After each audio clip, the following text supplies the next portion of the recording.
शिला प्रभुपाद के ज्ञानतिमिरान्धस्य ज्ञानञ्जनशलाकया चक्षुरुन्मिलितं येन तस्मै श्रीगुरुवे नमः। श्रीचैतन्यमनोभीष्टं स्थापितं येन भूतले स्वयं रूपः परामह्यं ददाति स्वपदान्तिकम्।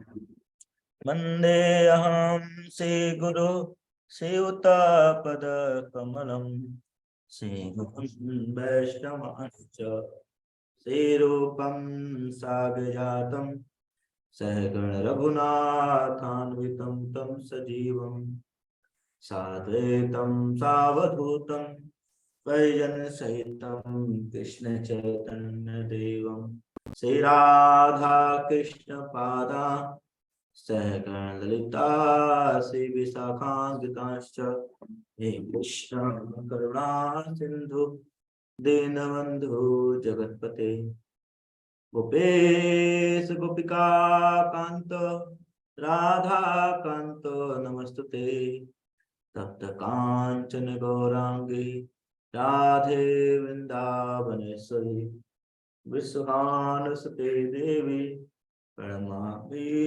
हरिप्रिये वाञ्छाकल्पतरुभ्यश्च कृपासिन्धुभ्यैव च पतितानां पावनेभ्यो वैष्णवेभ्यो नमो नमः।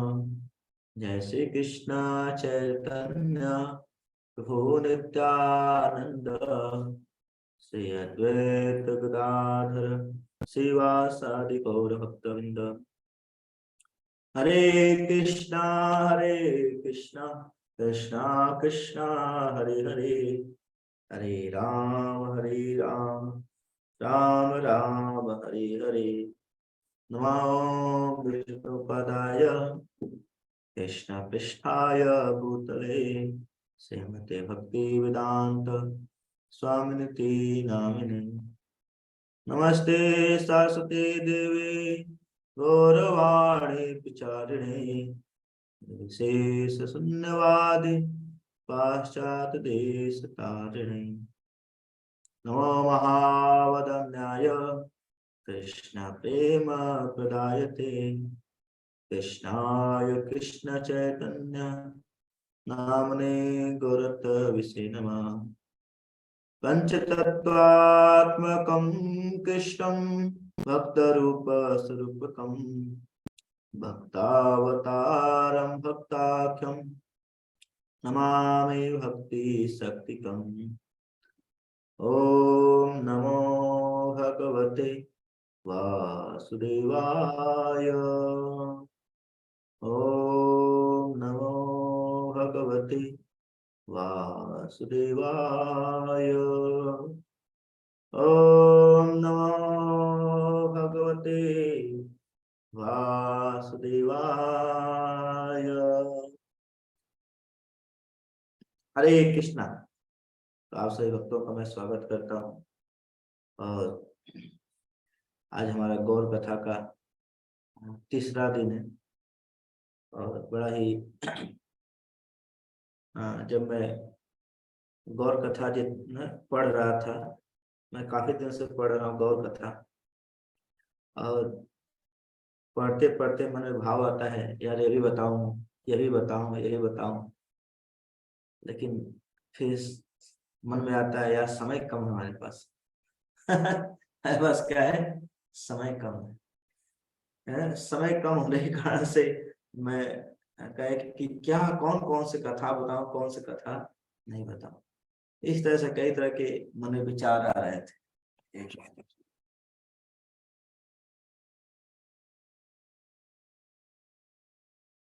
तो कई तरह से मन में विचार आते हैं कि क्या बताऊं क्या नहीं बताऊं। तो तभी मैं प्रयास करूंगा कि जो मुख्य मुख्य कुछ कथाएं हैं, तो भगवान की कथाएं, भगवान की जो लीलाएं होती अनंत होती है, और उसी तरह से गौरांग महाप्रभु की लीलाएं क्या है, अनंत है, उसका कोई अंत नहीं। जितना मैं बोलता हूँ लगता है कि और बोलते जाओ और बोलते जाओ, उतना ही आनंद आता जाता है। तो जैसे कल हम लोग महाप्रभु के बाल लीलाओं का वर्णन कर रहे थे। और मैं बताया था कि जो भगवान का बाल लीला है, बचपन का जो लीला है, वो 1 साल से जो 5 साल की जो लीला कहलाती है, तो क्या बोलते हैं, बाल लीला। 1 साल से 5 साल की जो भी लीलाएं होती है उसको बाल लीला बोलते हैं। और पौगंड लीला, जो 6 साल से लेकर के 10 साल तक की जो लीलाएं होती है उसको क्या बोलते हैं, पौगंड लीला। फिर इसके बाद होती है कैशोरा अवस्था की लीला, किशोरा लीला। तो 11 साल से जो 15 साल तक की लीला होती है उसको क्या बोलते हैं, कैशोर लीला भगवान। तो इस तरह से भगवान की कई तरह की लीलाएं हुई हैं। तो हम लोग कल चर्चा कर रहे थे कि महाप्रभु ने कई बहानों से जब प्रकट हुए तो माँ के स्तन का पान करने लगे दिए थे। और उसमें अपने महाप्रभु कई तरह से प्रयास करते थे कि जय कैसे लोगों को अधिक से अधिक भगवान के नामों का, मैं भगवान के नामों का यानी हरे कृष्ण महामंत्र का कैसे मैं व्यवस्था कर सकूं, जिससे अधिक से अधिक क्या लोग कर सके, भगवान के नाम का कीर्तन कर सके। और कल लास्ट में मैंने एक चर्चा किया था कथा के बारे में, एक ब्राह्मण के बारे में कथा का वर्णन किया था।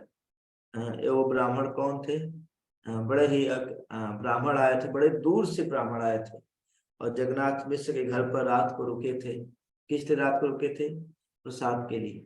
और महाप्रभु वो उनके प्रसाद को बार बार क्या कर रहे थे, जाके खा ले रहे थे, जाके क्या कर ले रहे थे, खा ले रहे थे। इस तरह से वो 3 बार उनका भोजन उन्होंने खा गए। लास्ट में जो भगवान रात को 12 बजे जब भोग लगाए थे, भगवान आकर के बोले कि क्या करूं, आप मुझे 12 बुलाते हो, मैं आऊं नहीं, कैसे हो सकता है, मैं तो यही बगल में बैठा हूं। और भगवान उनको क्या कहते हैं, उस ब्राह्मण को अपना चतुर्भुज जो रूप है उसका दर्शन कराते हैं। तो ब्राह्मण पूरी तरह से भगवान के प्रेम में पागल हो जाते हैं। ये चैतन्य भागवत में बड़ा सुंदर कथाएं आती है चैतन्य भागवत में। और बताया गया है वो ब्राह्मण को, चैतन्य भागवत में बताया गया उस ब्राह्मण को भगवान ने वार्निंग दिया। क्या वार्निंग दिया, कि जो मैं आपको ये जो अपने विश्व अपने रूप का दर्शन कराए किसी को बताना मत। तो ब्राह्मण थे, उस दिन के बाद वो नवद्वीप को छोड़कर कहीं गए नहीं, वो नवद्वीप को छोड़कर कहीं गए नहीं। और वहीं पर आकर के क्या हुए, दिन रात भजन करते थे और चुपके चुपके आते थे, क्या करते थे, गौरांग महाप्रभु को दर्शन करते थे चुपके चुपके। तो इस तरह से कई लीला हुई है।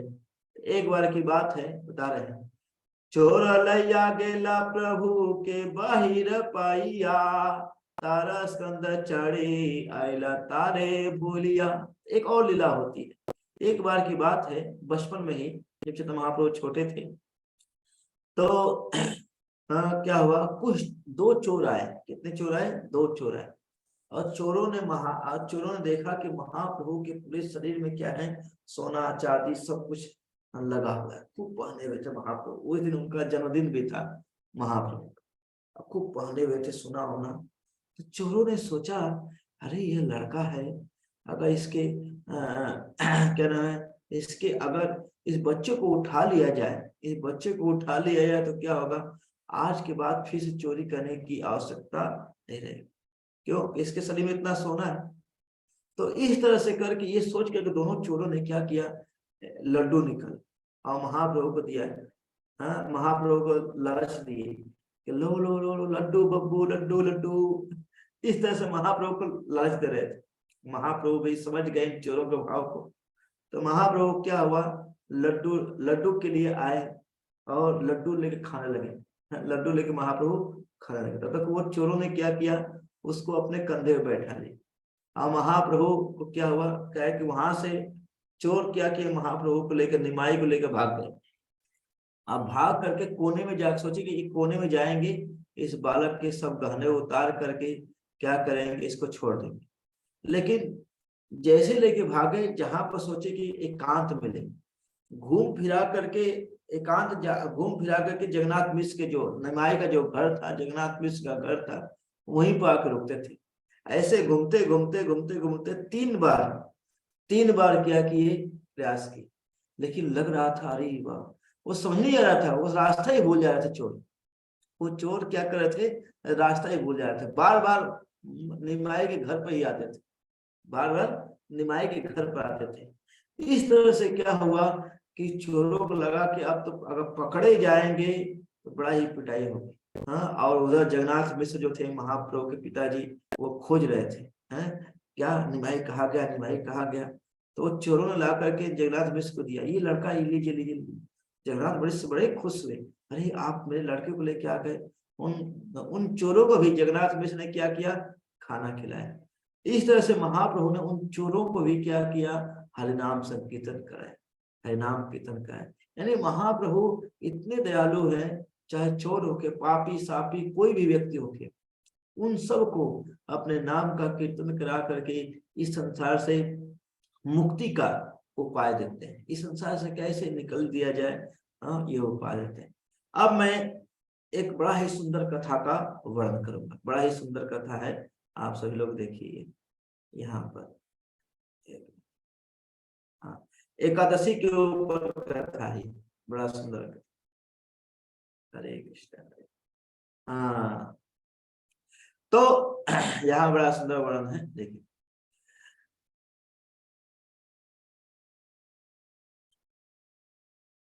लिखा हुआ यहाँ, व्याधि छले जगदीश हिरण्य सदने, विष्णु नवेद खैला एकादशी दिने।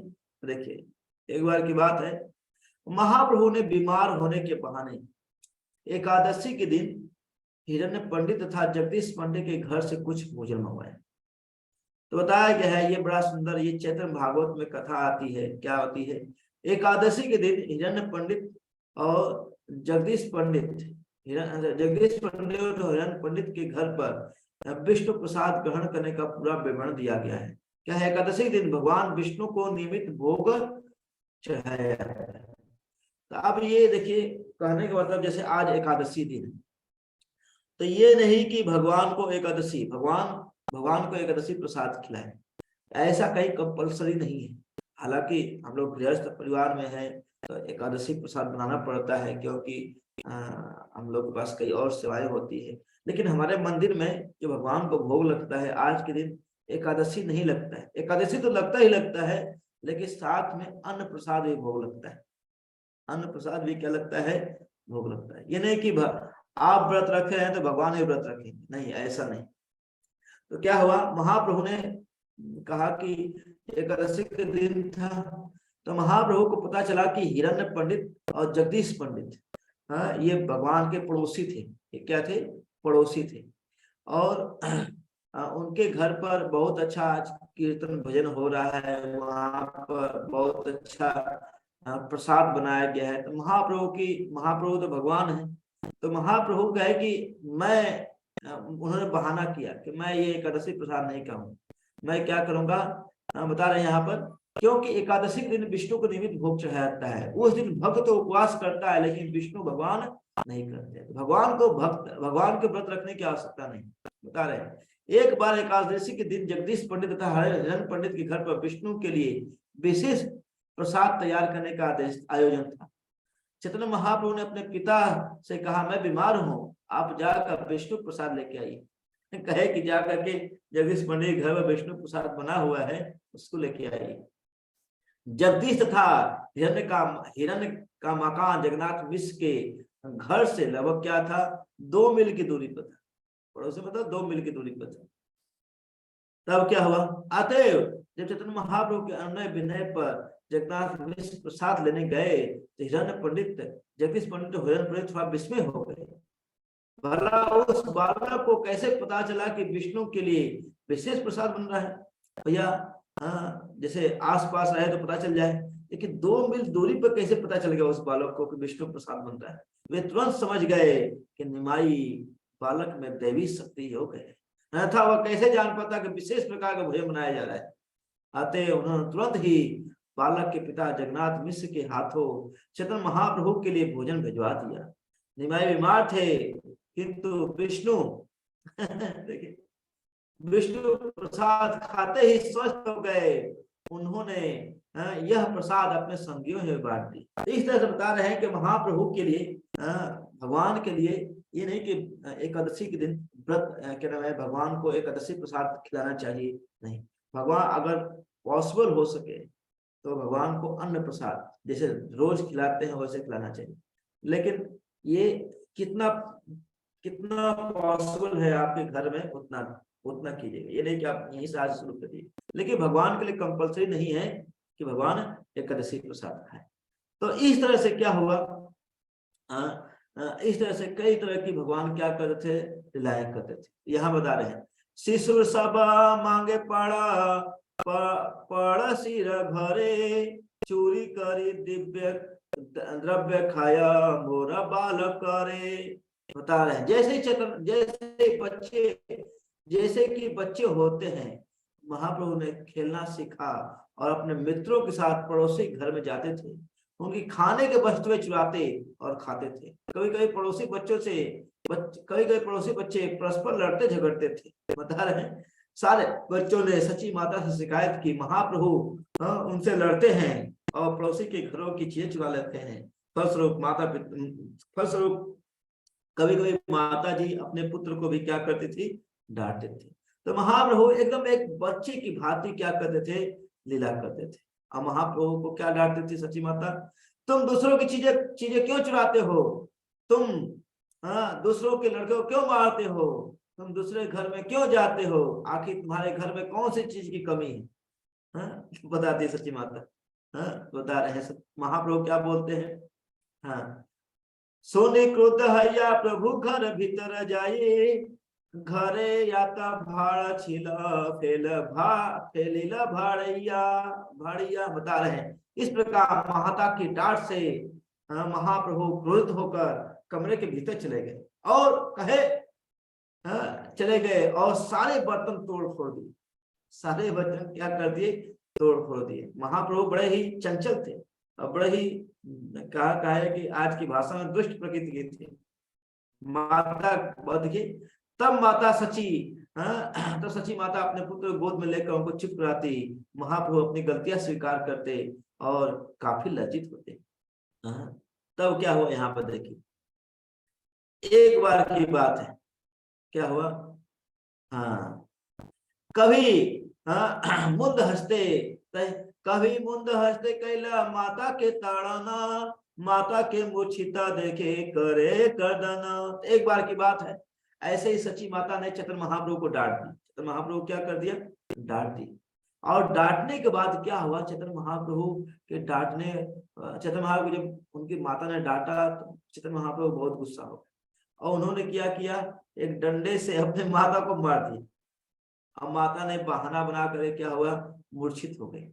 माता ने क्या हुआ, अब बताइए, अपने माता को अपने कोमल हाथों से मारा, डंडे से नहीं कोमल हाथों से मारा। तो क्या हुआ, माता मूर्छित हो गई और यह देख का महाप्रभु रोने लगे, मूर्छा होने का बहाना दिखाया। तब क्या हुआ, पड़ोसी की स्त्रियों ने कहा, नारी गौण कहे नारी के लदे हैं आने, तब स्वस्थ है तुम्हारा जनानी। तब क्या हुआ, पड़ोसी की स्त्रियों ने कहा, बेटा जाकर कहीं से नारियल लेके आओ, तब तुम्हारी माता क्या होंगी, स्वस्थ होंगी। तो माताएं मजाक करें, जैसे पड़ोसी माताएं, ओ आपकी मम्मी तो अब नहीं आएंगे, मम्मी नहीं आएंगे। नहीं होता है, बच्चे को करते हैं, मम्मी नहीं आएंगी, मम्मी तो अब मर गई, मम्मी मर गई। तो लेकिन अगर आप नारियल लेके आओगे तो मम्मी क्या हो जाएंगी, जग जाएंगी। तो महाप्रभु जैसे तुरंत गए, महाप्रभु क्या किए,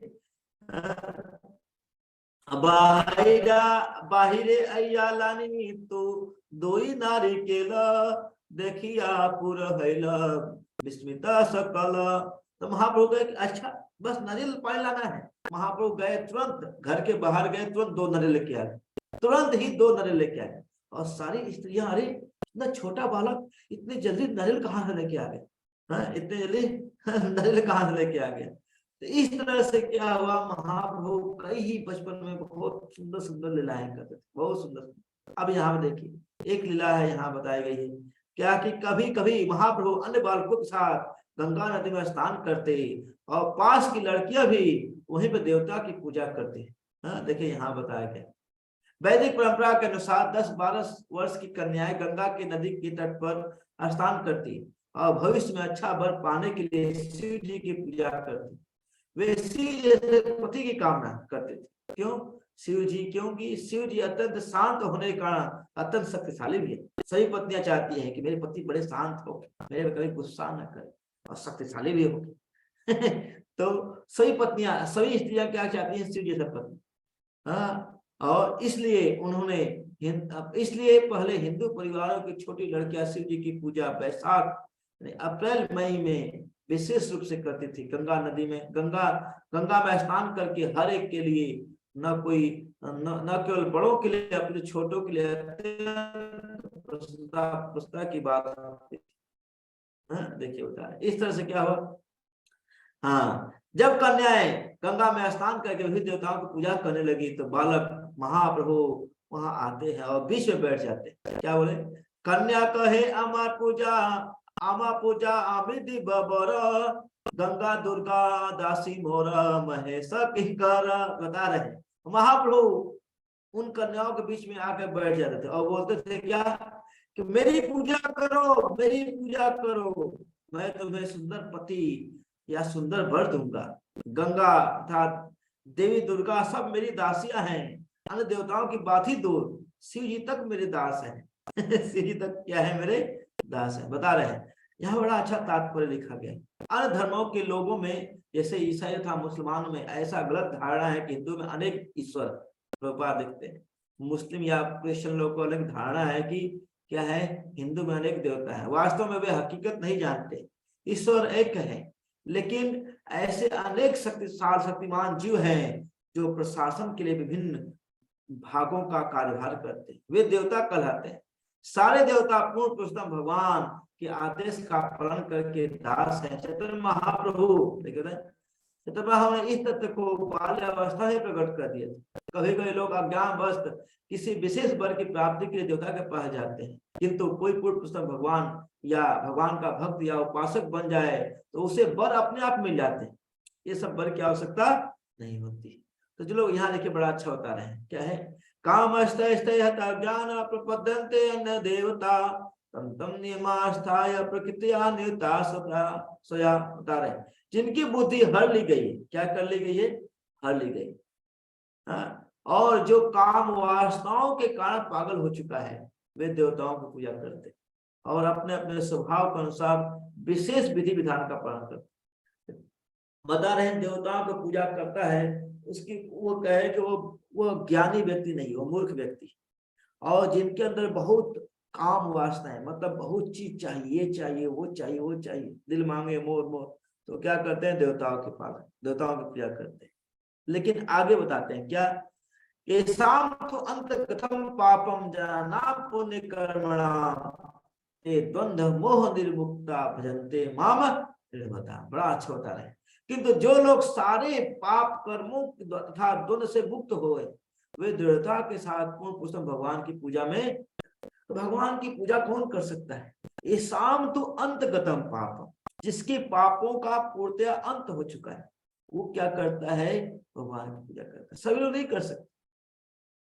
हाँ, ये नहीं कि कोई व्यक्ति आकर के भगवान की पूजा करने लगा, नहीं। भगवान की पूजा करना एक बहुत बड़े भाग्य की बात है, बहुत बड़े भाग्य।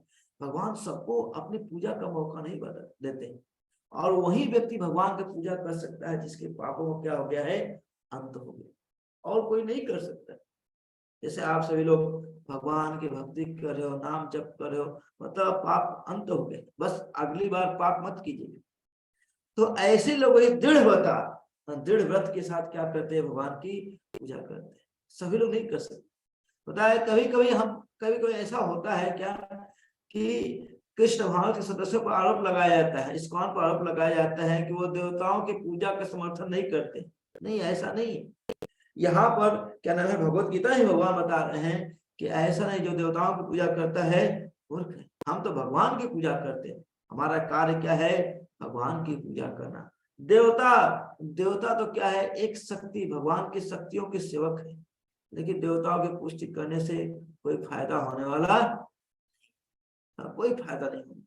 क्या है? बता रहे अन्य देवाश्रय नाय तुम्हारे बिंदु कहे। बता रहे पूर्ण पुरुष भगवान की एक निष्ठ भक्ति शुद्ध भक्ति बनाने के लिए योग्य। लेकिन देवताओं की पूजा करने से ऐसा कोई शुद्ध भक्त नहीं बनता है, जितना भगवान की भक्ति करने से कोई शुद्ध भक्त बनता है। और भगवान की शुद्ध भक्ति करने से भगवान क्या होते हैं, भगवान क्या होते हैं, आप हमारे आपके बस में रहते हैं। तो इसलिए तो महाप्रभु ने क्या किया, उन कन्याओं से बोला, क्या किया कि आप लोग क्या करो, जो ये देवी देवता की पूजा कर रहे हो, शिव जी की पूजा कर रहे हो, आप मेरी पूजा कीजिए। शिव जी तो हमारे सेवक हैं, दास है। शिव जी क्या है, हमारे दास है। अगर हमारी पूजा करोगे तो आपको सुंदर पति मिलेंगे। तो कन्याएं क्या होती थी, कन्याएं क्या होती थी, उनको फूल चढ़ाती थी, बिना उनको पूजा करते थे। तो भगवान वो क्या करते थे, आशीर्वाद तथास्तु तथास्तु, आपको सुंदर सुंदर पति मिलेगा। लेकिन कुछ कन्याएं ऐसी होती थी, कुछ कन्याएं ऐसे होती थी जो महाप्रभु को महाप्रभु को कुछ पूजा नहीं देते थे, अपना थाल लेके भागे देते थे। तो महाप्रभु गुस्सा होकर बोलते थे, महाप्रभु गुस्सा होकर बोलते थे, क्या बोलते थे? हाँ, एक मिनट। महाप्रभु गुस्सा होकर बोलते थे क्या बोलते थे, यहाँ बता रहे हैं, क्या बता रहे हैं? वर सुंदर कन्या गण है अंतर है संतोष, बाहिर वसन करे मिथ्या दोष। तरह जिन जो कन्याएं भगवान को खिलाती पिलाती थी, उनकी पूजा करते थे, भगवान कहते बहुत अच्छा तुमको सुंदर पति मिलेगा। लेकिन कुछ जो कन्याएं होती थी जो महाप्रभु को नहीं खिलाती थी, महाप्रभु उनके ऊपर क्या हो जाते थे, क्रुद्ध हो जाते थे। और क्रुद्ध हो क्या बोलते थे, हाँ, क्रुद्ध होकर बोलते थे कि यह सुना तो सारे मन भैला, कोन किछु कोन नादि देवष्ट भैला। चैतन्य महाप्रभु उन कन्याओं को श्राप देते थे कि अगर तुम मुझे मेरी पूजा नहीं करोगे, तुम्हारा जो पति होगा वो चार बच्चों का पिता रहेगा। तुम्हारा पति क्या होगा, 4 बच्चों का पिता रहेगा। यानी तुम्हारा पति बूढ़ा होगा, तुम्हारा पति बड़ा ही क्या नाम है, गरीब होगा, ऐसा। तो वो सब स्त्रियां डर जाती थी, आकर के महाप्रभु क्या करते थे, पूजा करते थे। इस तरह से क्या हुआ, महाप्रभु बचपन में बहुत ही सुंदर सुंदर कई और भी लीलाएं की हैं। बहुत इस तरह से महाप्रभु ने कई तरह की लीलाएं की। अब मैं एक और लीला का पूजा करूं, एक और लीला का वर्णन करूं। एक मिनट जस्ट।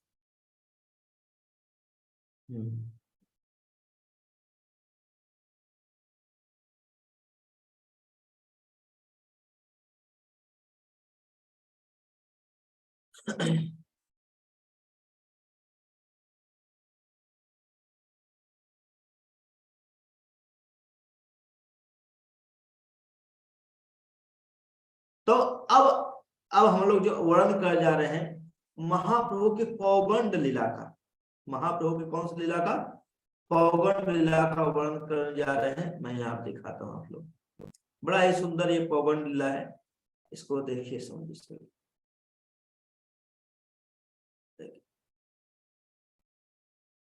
हाँ, जय जय श्री चैतन्य जय नित्यानंद, सर बोले जय जय श्री चैतन्य जय नित्यानंद, जय द्वैत चंद जय गौर भक्त वृंद। श्री चैतन्य महाप्रभु की जय हो, नित्यानंद प्रभु की जय हो, अद्वैत आचार्य की जय हो। सभी लोग बोलिए जय हो जय हो, कमेंट बॉक्स में सभी लोग लिखिए जय हो जय हो। क्या है, लीला करी रे गणना, पौगंड वसन प्रभु मुखे रे अधना। बता रहे हैं अब मैं चैतन्य महाप्रभु की पौगंड लीला यानी 5 वर्ष की आयु से लेकर 10 वर्ष की आयु का वर्णन करूंगा। तो क्या हुआ, पौगंड, एक मिनट, बता रहे हैं पौगंड अवस्था के अंतर्गत महाप्रभु अत्यंत व्यापक रहे, कई तरह के महाप्रभु ने क्या किया, लीला किया। तो बता रहे हैं यहाँ पर गंगादास पंडित, देखिए यहाँ बता रहे जब महाप्रभु श्री गंगादास के यहाँ व्याकरण पढ़ रहे थे तो पौगंड अवस्था में क्या होता है, महाप्रभु पढ़ने की लीला करते हैं। कौन सी लीला करते हैं, पढ़ने की लीला करते हैं पौगंड अवस्था। और पौगंड अवस्था में क्या होता है, देखिए यहाँ पर पौगंड अवस्था में जब बच्चा 5 साल का चला जाता है तो पगौंड अवस्था में बच्चे को खड़िया दिया जाता है। क्या उसको बोलते हैं पठन क्या है, हाथ खड़ी, हाथे कड़ी लीला बोलते हैं। जब बच्चा 5 साल का हो जाता है तो बच्चे को पढ़ाया जाता है। पढ़ाने के लिए क्या होता है, बच्चे को चाक दिया जाता है, बच्चे को स्लेट दिया जाता है। तो बता रहे हैं दीने दीना सही पढ़े सही जगत रे गुरु, देखी जगन्नाथ सच्ची जगन्नाथ अपना रे पसरु। बता रहे हैं समाज जगत के गुरु भगवान गौरांग प्रतिदिन अपनी शिक्षा प्राप्त करने के प्रयास करने लगे। यह देख कर सच्ची माता और जगन्नाथ मिश्र बड़े ही आनंद के साथ स्वयं को भूल गए। तो बता रहे हैं क्या है कि मधुरता से प्रभु ने क ख ग घ आदि का उच्चारण कर रहे थे। बोलते थे क ख ग घ, ये क ख ग सीखते थे, जिसे देखकर सच्ची माता और जगन्नाथ मिश्र अपना दुख भूल जाते थे। प्रभु ने 2-3 दिन के अंदर ही क ख ग घ याद कर लिया। क ख, देखिए ABCD हम लोग याद करने में कितना समय लगता था, लेकिन महाप्रभु ने 2-3 दिन के अंदर ही क ख ग याद कर लिया। वे अब जब क ख ग याद कर लिया तो अब पहले एक अक्षर था, अब 2-2 अक्षर मिला के पढ़ाया गया। तो बता रहे हैं प्रभु ने 2-3 दिन के अंदर ही वो मिला के पढ़ना भी सीख लिया। क्या बोलते थे, राम कृष्ण गोविंद गोपाल बनमाली आदि नामों को दिन रात क्या करते थे, दिन रात पढ़ते थे। ये नहीं कि क से कबूतर, ख से खरहा, ग से गधा, घ से घड़, ये नहीं पढ़ते थे भगवान। वह ग से गोविंद, क से कृष्ण, ख से खगेंद्र, घ से घनश्याम, ऐसे नाम बोलते थे। बच्चों को ये पढ़ाना चाहिए। क्या है कबूतर, खरहा, गधा, अरे ये बेकार का चीज। बच्चों का दिमाग क्या है, इससे खराब हो जाता है। बता रहा है सच्ची माता जगन्नाथ मिश्र ने निर्णय लिया अब उनके केवल खेलने के दिन चले गए। क्या है कि अब बच्चा बड़ा हो गया, खेलने के दिन चले गए। सच्ची माता ने कहा कि एक शुभ दिन तथा शुभ क्षण में मुंडन संस्कार उत्सव किया जाएगा।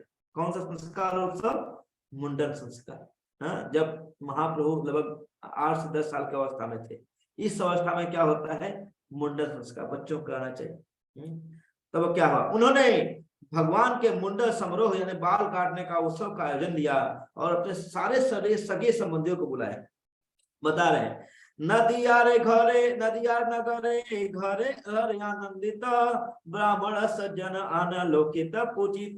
बता रहे नदिया के घर घर के प्रत्येक व्यक्ति में आनंद से भर गया और उत्सव के लिए सभी लोग क्या हुआ, जगन्नाथ मिश्र के यहाँ आए और बहुत अच्छा सा यज्ञ किया गया, बहुत सुंदर यज्ञ किया गया। बता रहे हैं तब क्या हुआ, वहां पर स्त्रियों ने कहा जय जय जय जय का उच्चारण किया और सभी अतिथियों का स्वागत किया गया।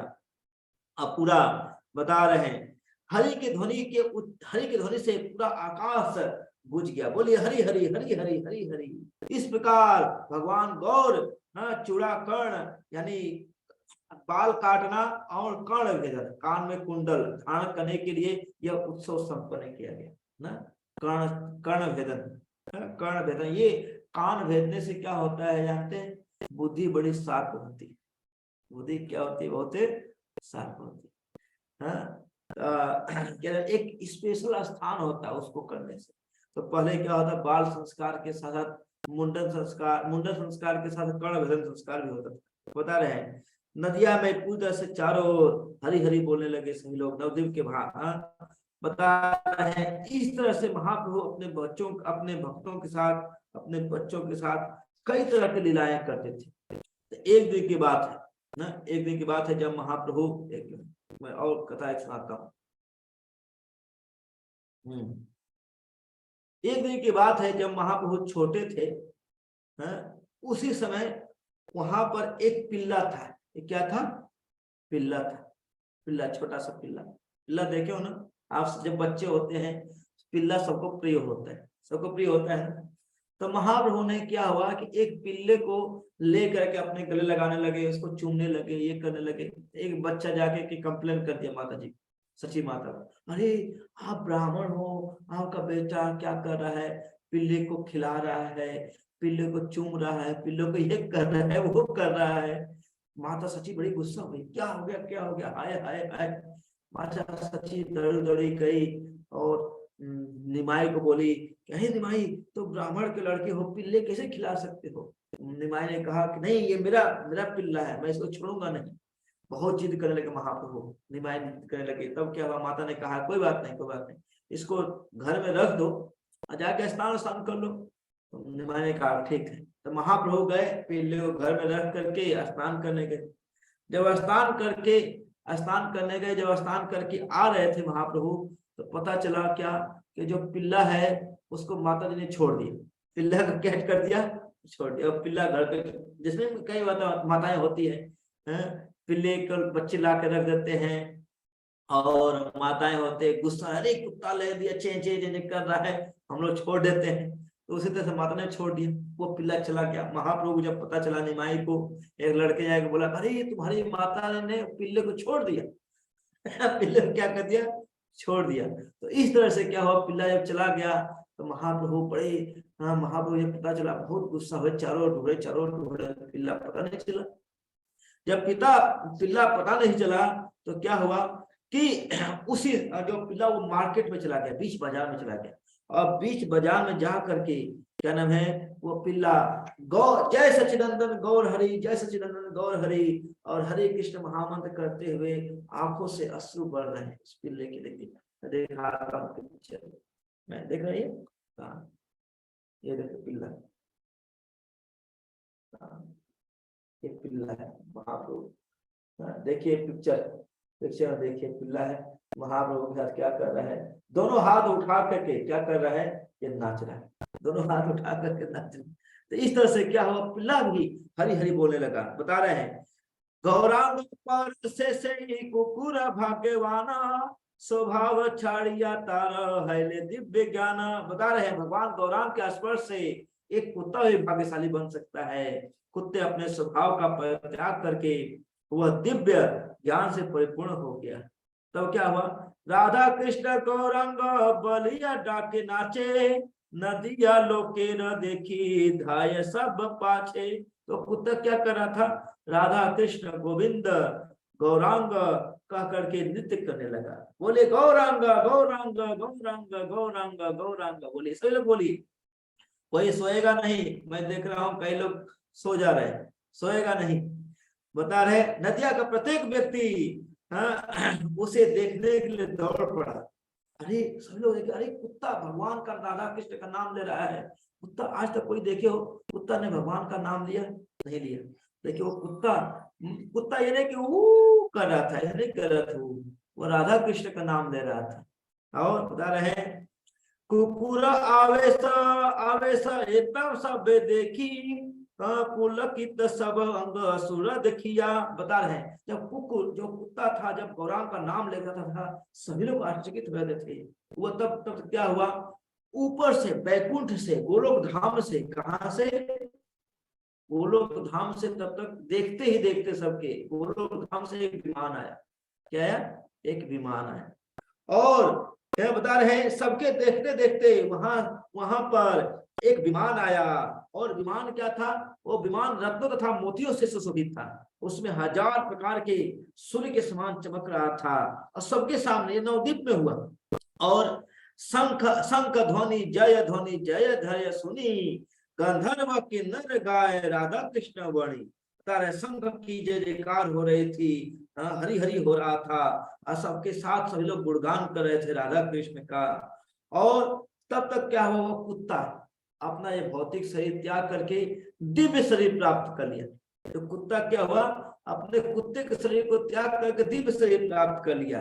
और सबको टाटा बाय बाय, सबको बीएस यादव प्रभु, लोकेश प्रभु, साधना माता, सबको टाटा बाय बाय करते हुए क्या हुआ, कहे कि बाय बाय, मैं जा रहा हूँ, अब हरि बोल। वो जो दिव्य देह प्राप्त करके क्या हुआ, उस विमान पर चढ़ गया। और विमान पर चढ़ते ही क्या हुआ, वहां पर ब्रह्मा शिव आदि देवता प्रकट हो गए। सभी लोग फूल की वर्षा कर रहे हैं, सभी लोग क्या कर रहे हैं, फूल की वर्षा कर रहे हैं। और फूल की वर्षा करते करते क्या हुआ, वो कुत्ता गोलोक धाम चला गया। सोचिए, गौरांग का नाम लेने से कुत्ता भी गोलोक धाम जा सकता है।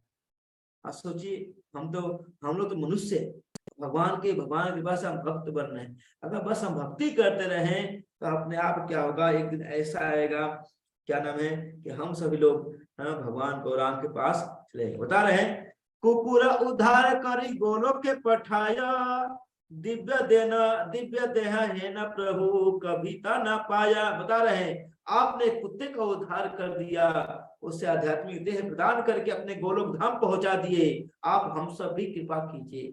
लोचन दास ठाकुर प्रार्थना करते, हे गौरांग, हे प्रभु, आप हम पर भी क्या कीजिए, कृपा कीजिए। जय जय अत अगतिर गतिर गौर हरि, जय जय अवतार सवार ऊपरी। जय हो, जय हो। अधम पतितों के आश्रय गौरांग महाप्रभु की जय हो। सभी लोग बोले जय हो, जय हो, जय हो। और समस्त अवतारों के श्रेष्ठ गौरांग महाप्रभु की जय हो। आपकी कृपा से कलयुग में रहने वाले आत्मा का उद्धार हो जाएगा। आप कौन सी ऐसी आश्चर्य वस्तु है जो लोगों को नहीं मिल सकती है, आपकी कृपा से। बता रहे हैं, देवतागण भी क्या करते हैं, आपकी वंदना करते हैं। इस तरह से क्या हुआ, महाप्रभु की कृपा से सभी के सभी सभी के सभी कुत्ता तक क्या हो सकते हैं, भगवान को प्राप्त कर सकते हैं। इस तरह से बहुत अच्छी अच्छी लीलाएं होती है। अब एक लीला मैं और बताऊंगा, जस्ट एक।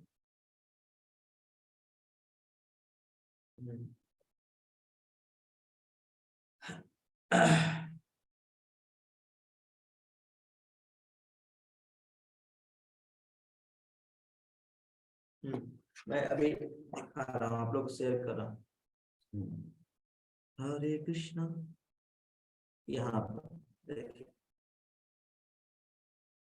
तो देखिए क्या हुआ, जब महाप्रभु यहाँ पर देखिए बता रहे हैं, गंगा पंडित स्थाने पढ़े व्याकरण, श्रवण मात्र कंठ कैले सूत्र वृत्ति गणे। बता रहे हैं, गंगादास कौन है, जानते हो?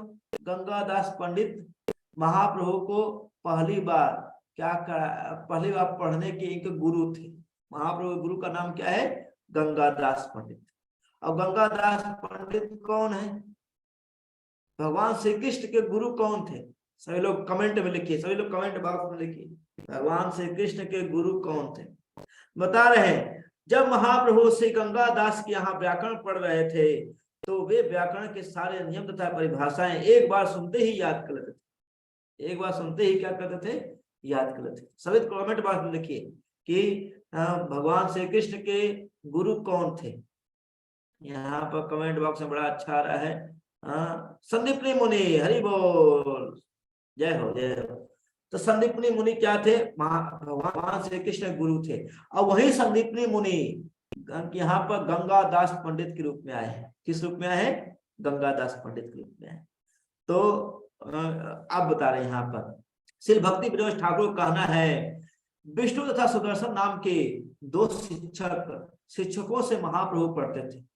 और जब वे कुछ बड़े हो गए, देखिए बचपन में दो उनको शिक्षक थे, विष्णु और सुदर्शन नाम के।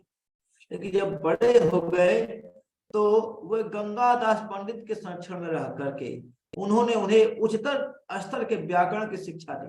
संस्कृत की भाषाएं ठीक से अध्ययन करने को सर्वप्रथम व्याकरण पढ़नी पड़ती है। कहा जाता है संस्कृत के व्याकरणों को पूरा करने के लिए कम से कम, बता रहे हैं, कम से कम 12 वर्ष लगते हैं। संस्कृत पढ़ने के लिए कम से कम कितना, 12 वर्ष। किंतु एक बार व्याकरण के नियम अच्छी तरह सीख जाने पर संस्कृत के लिखित अन्य सभी शास्त्रों के या विषयों को समझना देखिए होता है अत्यंत आसान हो जाता है, क्योंकि संस्कृत में व्याकरण की शिक्षा का प्रवेश द्वार बड़ा है कि अगर आप संस्कृत नहीं व्याकरण पढ़ेंगे तभी संस्कृत पढ़ पाएंगे। तो बता रहे हैं कि व्याकरण संस्कृत का क्या है, आधार है। तो बता रहे हैं महाप्रभु क्या करते थे, जो 12 साल का शिक्षा था वो केवल 2 महीने में करने ले ली। तब क्या हुआ, वे शीघ्र ही पंजी टीका की व्याख्या करने में दक्ष हो गए। पंजी टीका मतलब भाष्य, अलग अलग कमेंट्री लिखने में एक्सपर्ट हुए। कौन, महाप्रभु कमेंट्री लिखने में एक्सपर्ट बता रहे हैं। और जिससे नए होने पर समस्त विद्यार्थियों में सबसे आगे हो गए। अपने क्लास में क्या थे महाप्रभु? टॉप थे। तो उसी तरह से हम लोग को भी अपने क्लास में क्या होना चाहिए? टॉप होना चाहिए। बता रहे हैं अध्ययन लीला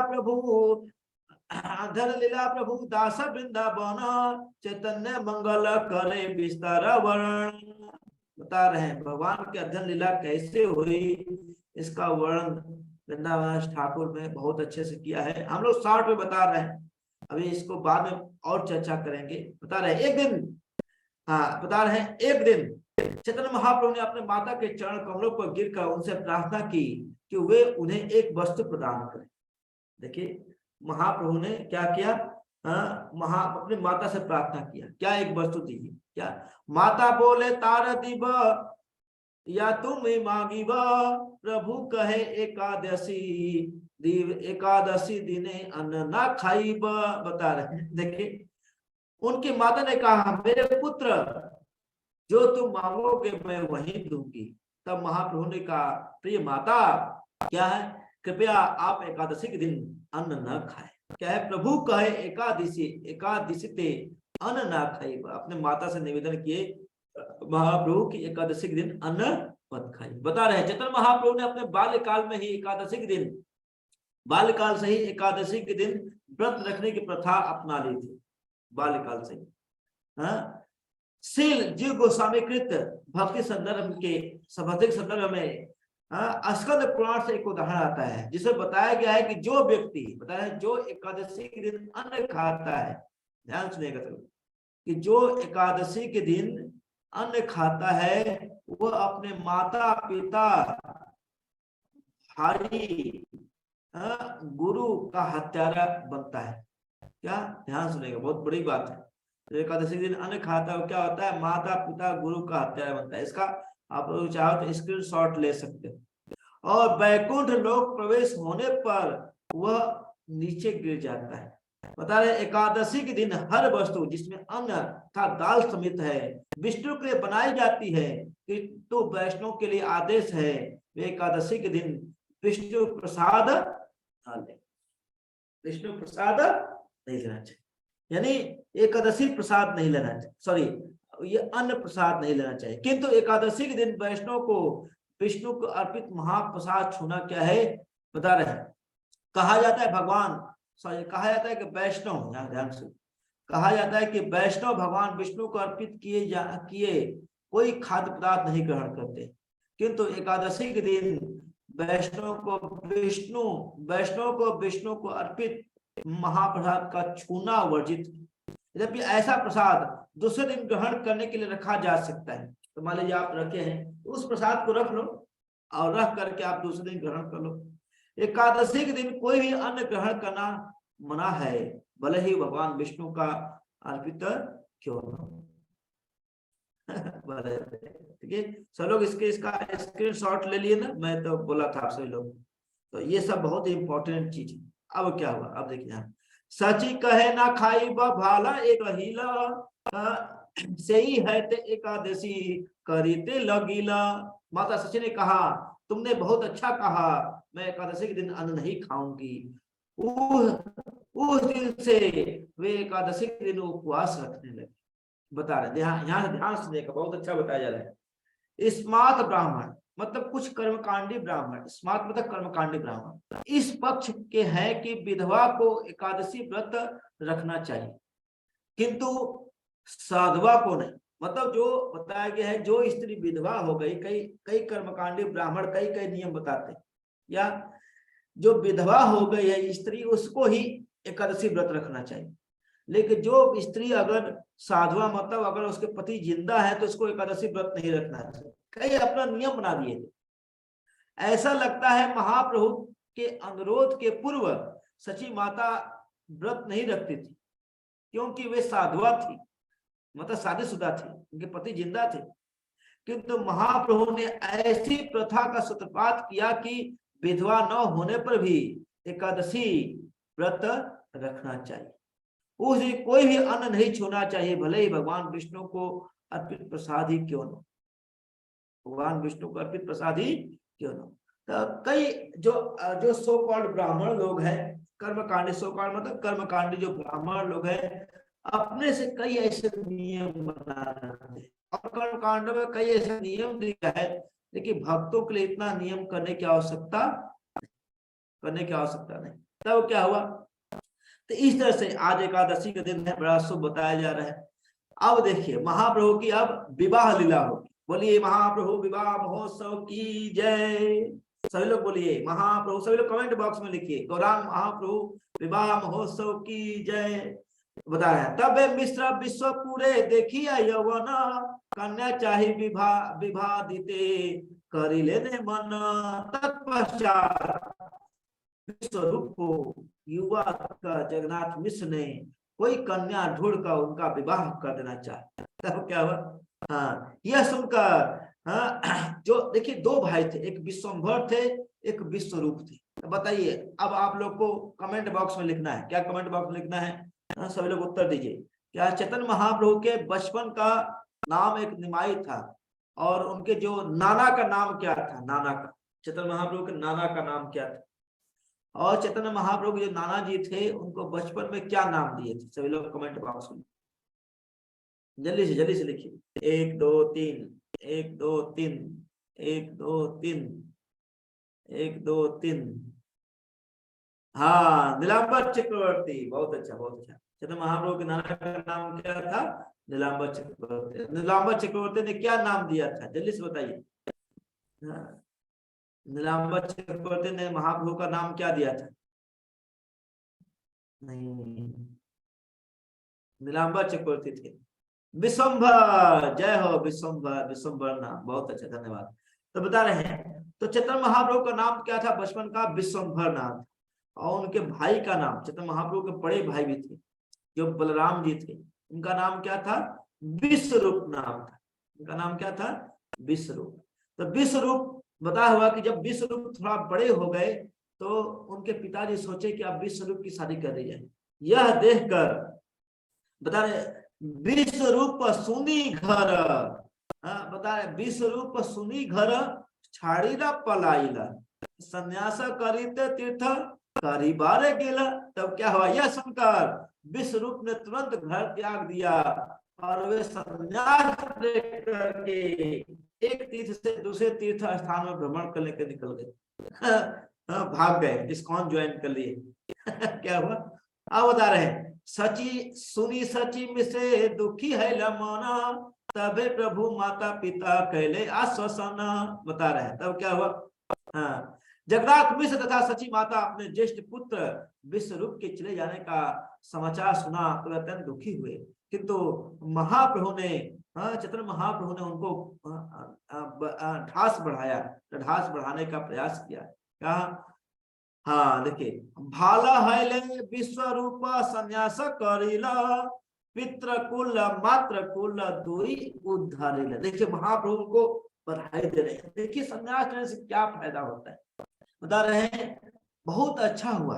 क्या हुआ, भाला है विश्व रूप संन्यास।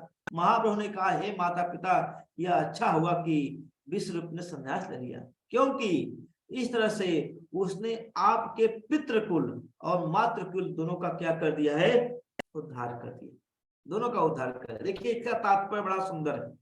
कहा जाता है कि चैतन्य महाप्रभु ने इस कलयुग में संन्यास ग्रहण करने के लिए अपनी स्वीकृति प्रदान नहीं की, क्योंकि शास्त्रों में कहा गया है क्या है, अश्वमेधम बालम लब्धम संन्यासम पाल पैतृकम देवेण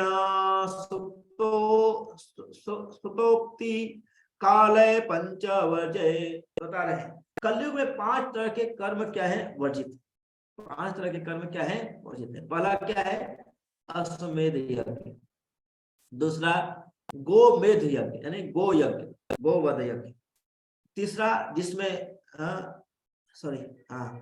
अश्वमेध, जिसमें अश्वमेध यज्ञ या गोमेध यज्ञ, जिसमें घोड़े या गाय की बलि दी जाती है। दूसरा क्या है, संन्यास ग्रहण करना। तीसरा क्या है, पूर्वजों को मांस की बलि यानी पिंडदान में मांस देना, और अपने भाई की पत्नी से संतान उत्पन्न करना। ये 5 चीज क्या है, मना है। ये कहाँ लिखा गया है, ब्रह्मवत पुराण में लिखा गया है। बता रहे हैं ऐसा होते हुए भी चैतन्य महाप्रभु ने संन्यास लिया और अपने ज्येष्ठ भाई विश्वरूप के संन्यास का समर्थन किया। यहाँ पर यह स्पष्ट है, भाला हैल विश्वरूप संन्यास करिल मात पितृ कुल मातृ कुल दुई उद्धारिल।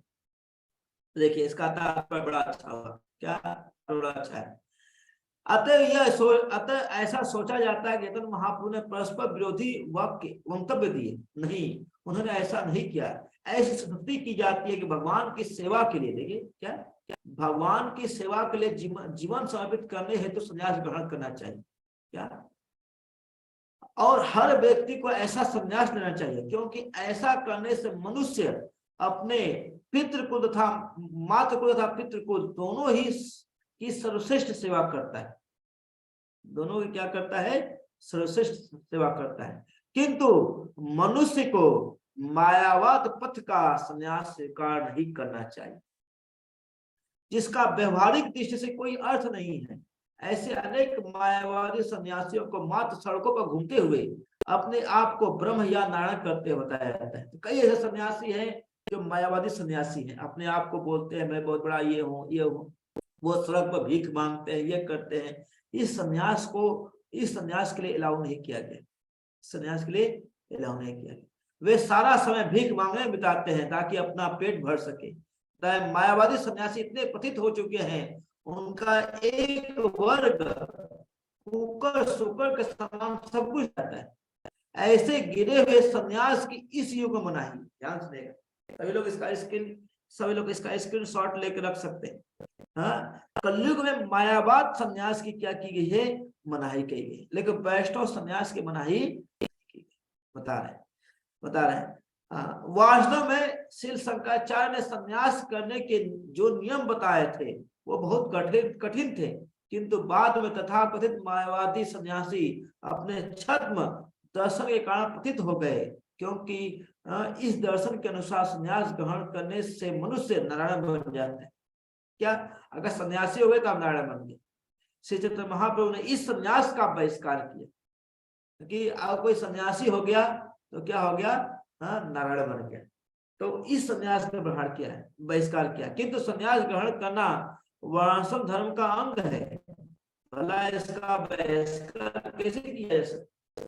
सन्यास ग्रहण करना क्या है, हम लोग का एक पार्ट, इसलिए इसका बहिष्कार नहीं किया जा सकता। अब देखिए, चैतन्य महाप्रभु ने अपने माता पिता को आश्वासन दिया, क्या है, आप दोनों की मैं सेवा करूंगा। इस तरह से उनके माता पिता के मन को संतोष रहा। अब देखिए, ध्यान सुनिएगा। अब देखिए, एक दिन नैवेद्य तांबूल खाइला भूमि ते पड़िया प्रभु अचेतन हैला। तो क्या हुआ, एक दिन महाप्रभु ने अर्चा विग्रह पर चढ़ी पान सुपारी खा लिया। तो जैसे भगवान को भोग, जब आपके घर पर सत्यनारायण जी की पूजा होती होगी तो पान और सुपारी सबका ये सब भगवान को अर्पित किया जाता है। तो महाप्रभु ने क्या कर लिया, खा लिया, जिससे उन्हें नशा चढ़ गया और अचेत होकर जमीन पर गिर गए। देखिए तात्पर्य बड़ा सुंदर है, ध्यान सुनिएगा। पान सुपारी नशीली मादक पदार्थ होती है, इसलिए इसे खाने की मनाही। पान सुपारी खाने के बाद मूर्छित होने की महाप्रभु की लीला हमारे लिए उपदेशक है। ये हमें सुपारी की क्या है, हमें सुपारी नहीं खानी चाहिए, भले ही वह विष्णु को अर्पित ही क्यों न हो। जैसे कि एकादशी के दिन अन्न नहीं खाया जाता है, वैसे ही भगवान को अर्पित जो पान और सुपारी उसको नहीं खाया जाता है। वस्तुतः महाप्रभु की मूर्छा का प्रयोजन यही था, पता नहीं, पूर्ण प्रसन्न भगवान होने के कारण से वे इच्छा अनुसार कुछ भी कर सकते थे, कुछ भी खा सकते थे, किंतु हमें अपनी लीलाओं का अनुसरण, उनकी लीलाओं का अनुसरण करना चाहिए, बता रहे अब। अस्त व्यस्त पिता माता मुखे दिल पानी स्वस्थ हैया प्रभु कहे अपूर्व कहानी, बता रहे अपने माता पिता, जब उनके माता पिता पानी छिड़का तो वे होश में आए, उन्होंने ऐसा आश्चर्य बात सुनाई जो उन्होंने पहले कभी नहीं सुना था। तो क्या हुआ, देखिए अब देखिए महाप्रभु दिवस लीला क्या है। महाप्रभु ने कहा, विश्वरूप यानी भगवान के बड़े भाई विश्वरूप ने मुझे यहाँ से कहीं दूर ले गया और मुझसे बोला वो भी संन्यास ग्रहण कर ले। वो भी क्या कर ले, संन्यास ग्रहण करें। अब देखिए क्या हुआ। आमी कही अमार अनाथ माता पिता, आमी बालक संन्यासेर की बजानी कथा। जब विश्वरूप ने कहा, किसे कहा, चैतन्य महाप्रभु से कि तुम भी संन्यास लो, तो महाप्रभु ने विश्वरूप से बताया क्या, मैंने विश्वरूप से कहा मेरे माता पिता असहाय हैं, मैं अभी सन्यासी, मैं अभी बच्चा हूं, मैं सन्यास के बारे में क्या जानूं। अब बता रहे हैं क्या बोल रहे हैं महाप्रभु, मैं बाद में गृहस्थ बनूंगा और इस तरह से माता पिता की सेवा करूंगा, क्योंकि भगवान नारायण तथा उनकी पत्नी लक्ष्मी देवी अत्यंत संतुष्ट हो। महाप्रभु ने बोला क्या कि मैं एक अच्छा गृहस्थ बनूंगा, फिर क्या करूंगा, अपने बच्चों को पढ़ाऊंगा लिखाऊंगा, बड़ा बनाऊंगा। तो इस तरह से क्या हुआ, तबे विश्वरूप यहाँ पठाइला मोरे, माता के कही वो कोटि कोटि नमस्कारे। ऐसा करके बता रहे, तब विश्वरूप ने मुझे यहाँ लौटा दिया, कहा कि मेरी माता सची देवी को कोटि कोटि प्रणाम करना। ये तब बता रहे हैं, इस प्रकार महाप्रभु ने अनेक लीलाएं की, किंतु उन्होंने ऐसा क्यों किया कोई समझ नहीं सकता है। महाप्रभु ने अनेक लीलाएं अपने माता पिता को सांत्वना दिलाने के लिए लीलाएं की महाप्रभु। हाँ बता रहे हैं, कत दिन रहिला मिश्र गेला परलोक, माता पुत्र दुहार बढ़िला हृदय शोक। तो इसके बाद क्या हुआ, कुछ दिनों के बाद जगन्नाथ मिश्र इस संसार के दिव्य लोक को, इस संसार से दिव्य लोक से ले गए परलोक। मतलब जगन्नाथ मिश्र का क्या हो गया, देहांत हो गया। देखिए आप ध्यान सुनिएगा सभी लोग, एक तो क्या हो गया है, उनके बड़े भाई जो विश्वरूप थे संन्यास ले लिए, दूसरा अब जगन्नाथ मिश्र भी क्या हो गए हैं, जगन्नाथ मिश्र का भी वो परलोक चले गए, यानी शरीर त्याग करके भगवत धाम चले गए। अब देखिए महाप्रभु घर में केवल महाप्रभु हैं और उनकी बूढ़ी माता है। बूढ़ी माता का उस समय बताया गया है, उस समय एज कम से कम 60 से 70 साल उस समय। तब क्या हुआ, महाप्रभु ने अपने माता को धीरज बढ़ाने के लिए मित्र जन तथा सगे संबंधी वहां पर लौट आए, वहां आए। महाप्रभु यद्यपि साक्षात भगवान है और उन्होंने उसके बावजूद अपने मृत पिताजी का संस्कार किया, अपने पिताजी का क्या किया, संस्कार किया। कुछ दिनों के बाद महाप्रभु ने सोचा मैंने संन्यास नहीं लिया और चूंकि मैं घर में रह रहा हूं, अतः मेरा कर्तव्य है, क्या कर्तव्य है, कि मुझे गृहस्थ की तरह कर्म। महाप्रभु ने सोचा अगर मैं संन्यास नहीं लिया हूं, घर में हूं, मुझे गृहस्थ की तरह कार्य करना चाहिए। और बता रहे हैं महाप्रभु ने विचार किया कि पत्नी के बिना गृहस्थ जीवन का कोई अर्थ ही नहीं है। गृह मतलब जिसके घर, गृहस्थ मतलब जिसके घर में रहने से कोई घर गृहस्थ नहीं होता है। जब पत्नी होती है तभी गृहस्थ कहलाता है, पत्नी के बिना कोई गृहस्थ नहीं कहलाता है। तो जैसे हम लोग भी घर में रहते हैं, इसका मतलब नहीं कि हम गृहस्थ हैं, घर से गृहस्थ नहीं होता है, जब पत्नी होती है तब गृहस्थ होता है। तो इस तरह से महाप्रभु ने निश्चय किया कि विवाह करना चाहिए। तब क्या हुआ, पता रहे, यहाँ देखिए मैं बड़ा सुंदर दिखा रहा हूँ, ध्यान से देखिएगा सभी लोग क्या बता रहे हैं। देखिए यहाँ पे लिखा हुआ है, घर मात्र घर नहीं होता है, यह तो पत्नी है, यह तो पत्नी है जो घर को सार्थक बनाती है। यदि कोई अपनी पत्नी के साथ घर में रहता है, वो दोनों मिलकर वे दोनों मिलकर मनुष्य जीवन के समस्त हितों यानी पुरुषार्थ को पूरा कर सकते। तो पति पत्नी का काम क्या है, घर में रहना और घर में रह कर क्या करना, जो भी पुरुषार्थ की आवश्यकता है, जो घर में पुरुषार्थ मतलब धर्म अर्थ काम मोक्ष, ये जीवन को जो 4 आवश्यकता है इसको पूरा करना चाहिए।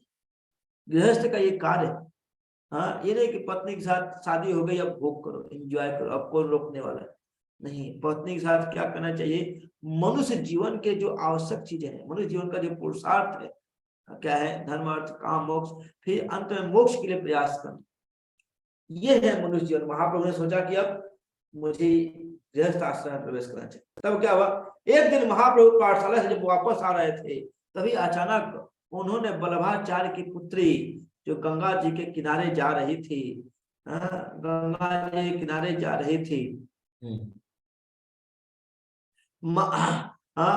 जा रहे थे, महाप्रभु तथा लक्ष्मी जी के मिलने पर उनके संबंध जागृत हो गए, जो पहले से ही तय हो चुका था, और संयोग से विवाह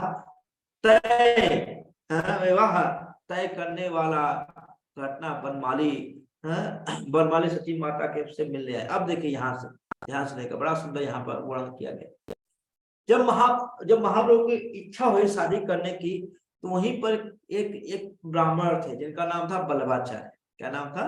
बल्लभाचार्य। उनकी बेटी थी जिनका नाम था लक्ष्मी देवी। उनकी बेटी का नाम क्या था? लक्ष्मी देवी। ये लक्ष्मी देवी बताया गया शास्त्रों में, यह स्वयं लक्ष्मी जी के अवतार है। स्वयं किसकी है? अवतार है लक्ष्मी। महाप्रभु की दो पत्नियां थी, लक्ष्मी देवी और विष्णु प्रिया माता जी। लक्ष्मी देवी माता जी और विष्णु प्रिया। तो पहली जो पत्नी थी वो लक्ष्मी देवी। तब क्या हुआ? महाप्रभु लक्ष्मी देवी से मिलने और उनके संबंध जागृत हुए, जो पहले से ही तय हो चुका था, और संयोग से विवाह तय करने वाले घटना बनमाली सची माता से मिलने आया।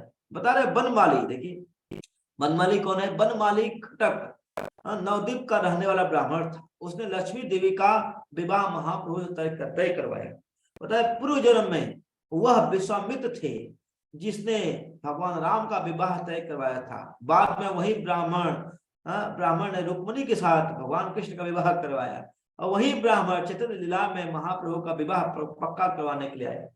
तो बता रहे महाप्रभु की लीला में जो भगवान कृष्ण की लीला, देखिए राम जी का विवाह किसने करवाया? विश्वामित्र जी ने। और वही ब्राह्मण जो विश्वामित्र जी थे, वो ब्राह्मण के रूप में आकर के रुक्मिणी जी और राम जी के साथ, रुक्मिणी जी और भगवान श्री कृष्ण की शादी करवाए। तो जो शादी करवाता है उसी काम होता है, घूम घूम कर महाप्रभु का शादी करवा, भगवान का शादी करा, कहीं भी चले जाए उनका काम ही होता है क्या है? शादी कराना, और कोई नहीं। सबका ड्यूटी फिक्स है। उसी तरह से यहाँ पर जितने भक्त हैं, यहाँ पर आप लोग जितने भक्त लोग बैठे हुए हैं, सबकी गोलोक धाम में एक एक सेवा है। सबकी गोलोक धाम में क्या है? एक एक सेवा है। अब सोचिए आप अपनी सेवा छोड़ के चले आए हो यहाँ पर, आप भगवान के, वो सेवा तो रुका होगा ना वो सेवा तो क्या होगा? रुका हुआ। तो बता रहे हैं सची का संकेत पाकर बनमाली घटक ने विवाह पक्का कर दिया। इस प्रकार निधाय स्वयं महाप्रभु ने लक्ष्मी देवी के साथ विवाह किया। अब क्या हो? हाँ, महाप्रभु ने अपने पगवंड लीला इस प्रकार, जब महाप्रभु का विवाह हो गया तो इसके बाद क्या हुआ? महाप्रभु का यही पर पगवंड लीला क्या होती है? खत्म होती है। पगवंड लीला के बाद क्या होता है? अब महाप्रभु की लीला होती है, अब लीला होगा युग किशोरावस्था की लीला। महाप्रभु कौन सी लीला होगी? अब किशोरावस्था की लीला होगी।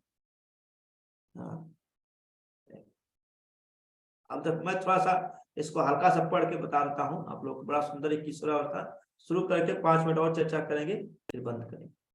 तो देखिए ध्यान सुनिएगा, सब दिखाता हूँ। अब किशोरावस्था की लीला हो रही। किशोरावस्था मतलब 11 वर्ष, 11 वर्ष के बाद की बता रहे हैं। अब देखिए लिखा,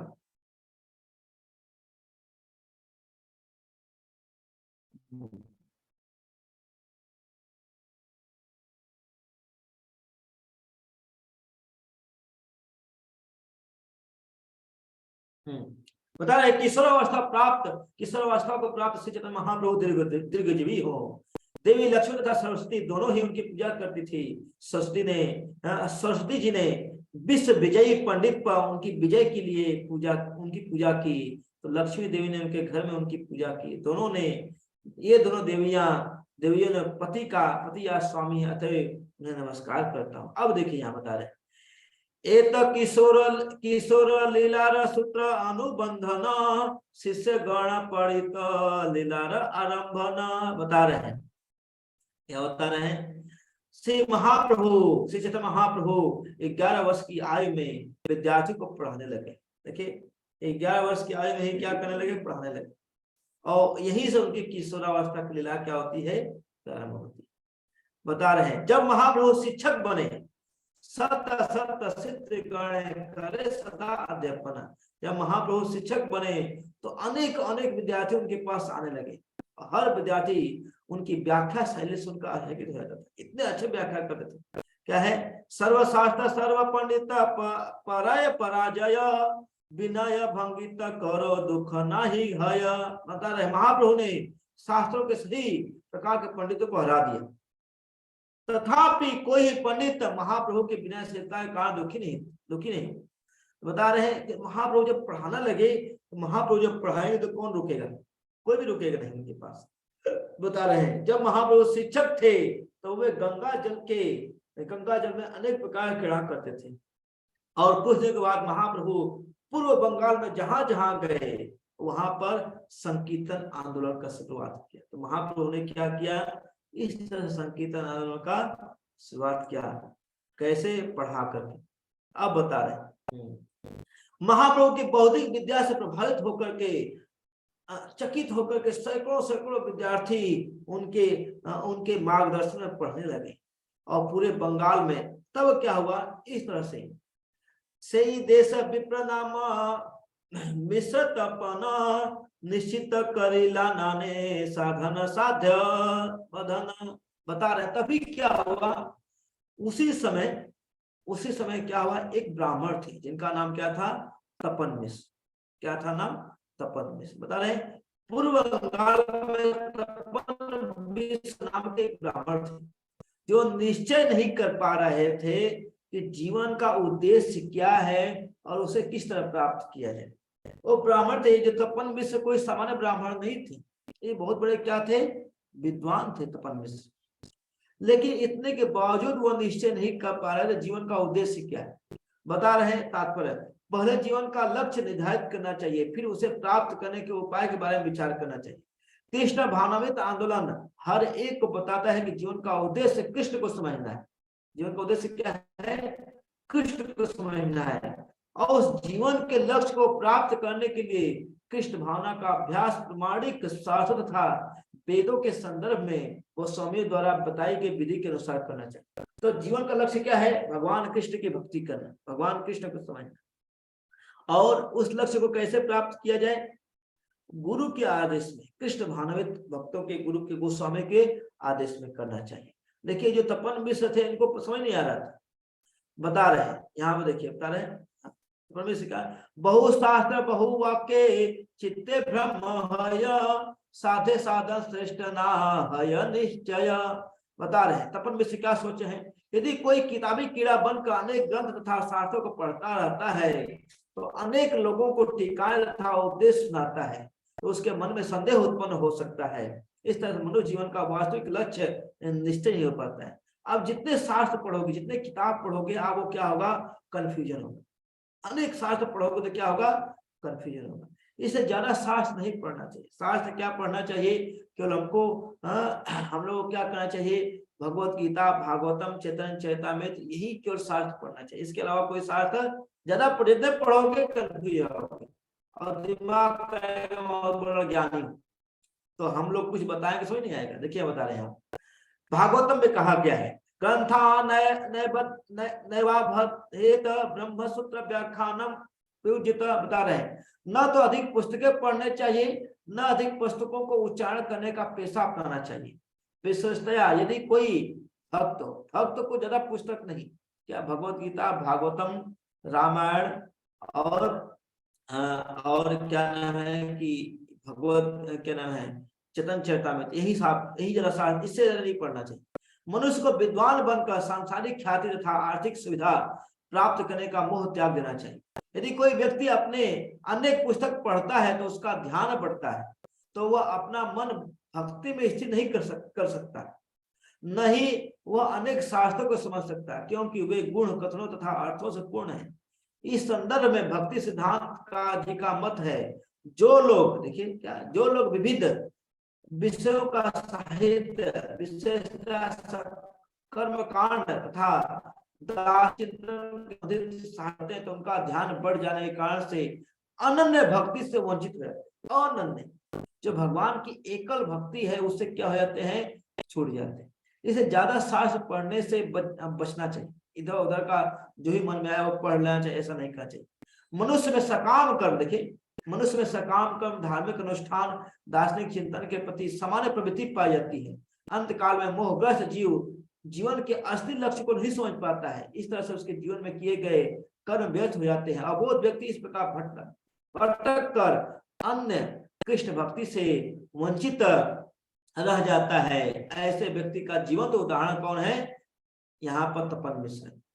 तपन मिश्र को पता नहीं था कि जीवन का लक्ष्य क्या है, जीवन का लक्ष्य क्या। अब देखिए यहाँ बता रहे, इस प्रकार मोहग्रस्त होकर तपन मिश्र को सपने में एक ब्राह्मण ने निर्देश दिया कि तुम निमाई पंडित यानी चैतन्य महाप्रभु के पास जाओ। तो जब ऐसा चिंतित कर रहे थे तपन मिश्र, तो उनकी सपने में एक ब्राह्मण आए। अब ब्राह्मण आके बोले क्या करो, तुम निमाई के पास जाओ। उस ब्राह्मण ने कहा, बता रहे हैं, उस ब्राह्मण ने कहा क्योंकि वे साक्षात ईश्वर हैं, अतः वे निसंदेह तुम्हारा सही दिशा निर्देश करेंगे। बता रहे हैं। अब स्वप्न देखने के बाद तपन मिश्र महाप्रभु के चरणों के समूह में आया और उसने महाप्रभु से सपना का विस्तार से वर्णन किया। प्रभु ने संतुष्ट होकर उन्हें जीवन लक्ष्य तथा उसे प्राप्त करने के विषय के बारे में बताया। उन्होंने जीवन उद्देश्य उन्हें उपदेश दिया कि सफलता की कुंजी भगवान का पवित्र नाम यानी हरे कृष्ण महामंत्र का कीर्तन करना है। क्या? हरे कृष्ण कृष्ण कृष्ण हरे हरे, हरे राम राम राम हरे।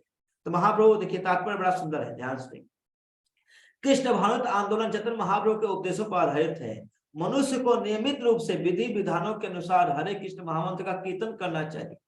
हम अपने पश्चात अनुयायियों को प्रतिदिन कम से कम 16 माला करने के लिए कहते हैं, किंतु कभी कभी हम देखते हैं कि वे इतना भी नहीं कर पाते हैं, क्योंकि वे अपने गंभीर पुस्तक तथा पूजा की विधि में लगे। बता रहे हैं, प्रभुपाद बता रहे हैं कि मेरे जो अनुयायी है स्टार्टिंग में कई भक्त लोग जब भी नहीं कर पाते, वो किताब जरा पढ़ते थे और अनेक प्रकार की पूजा विधि में ध्यान बटाते थे। देखिए बता रहे हैं, श्री चैतन्य महाप्रभु का संप्रदाय हरे कृष्ण महामंत्र जप के कीर्तन पर आधारित है। महाप्रभु ने तपन मिश्र से कहा पहले वो अपना मन हरे कृष्ण महामंत्र में एकाग्र करें। हमें अर्थात कृष्ण महामंत्र आंदोलन के सदस्यों को महाप्रभु के इसी उपदेश का दृढ़ता से पालन करना चाहिए। तब क्या हुआ? तो हमको रोज क्या करना चाहिए? 16 माला का जप कम से कम करना चाहिए, कम से कम 16 माला का जप, उससे पहले कुछ नहीं करना चाहिए। तपन मिश्र की इच्छा थी कि वह महाप्रभु के साथ नवद्वीप में रहे, किंतु महाप्रभु ने उन्हें वाराणसी जाने के लिए कहा तपन मिश्र से, और महाप्रभु तपन मिश्र को आश्वासन दिया कि वह पुनः वाराणसी में आकर मिलेंगे।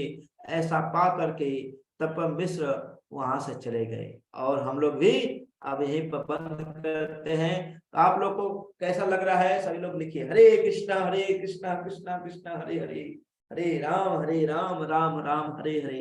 किसी का कोई प्रश्न है, कोई जिज्ञासा है, कमेंट बॉक्स में लिख सकते हैं, पूछ सकते हैं प्रश्न। हरे कृष्णा।